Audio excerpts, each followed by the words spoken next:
Let's start with the first option, asking ChatGPT various questions without uploading any documents.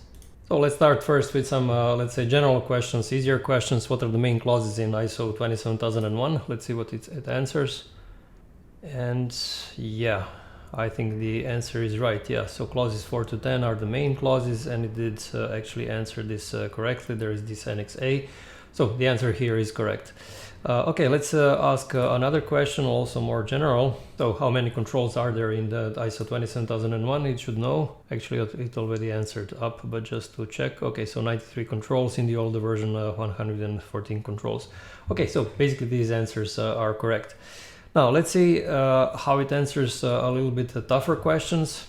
So what are the steps in risk management according to ISO 27001? And let's see what it answers. So clauses 6.1 and clause 8, this is right. First, define the risk assessment methodology, correct. Identify risks, analyze risks, evaluate risks, treat risks. Okay, this is right. Okay, and this step 5, treating the risks, it says that there are two outputs, risk treatment plan and statement of applicability. It's not that simple. So basically these are usually two separate steps. And first of all, the first output should be, or the next step after treating the risks should be statement of applicability. And then after that, a risk treatment plan.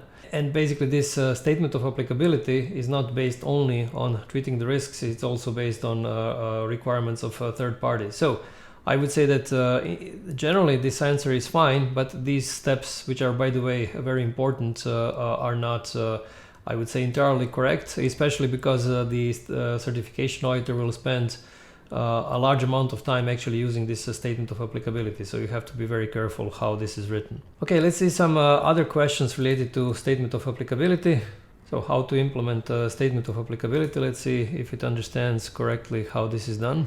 Okay, so you start with risk assessment. This is correct. Take the full list of controls. This is correct. For each control, you have to document 4 mandatory elements. Okay, I didn't ask about documenting, but this is still okay. Actually, it's not okay. So this is not mandatory. You don't have to reference to implementation. So this is something that is optional. Link controls to risks. This is fine. And produce risk treatment plan in parallel. Actually, this is not in parallel. So risk treatment plan has to be written after the statement of applicability, because until you have statement of applicability, you can't really create a risk treatment plan. So this is created afterwards. So as you can see, ChatGPT actually answers to more general questions pretty good, but when you actually dig deeper, it is not so reliable anymore.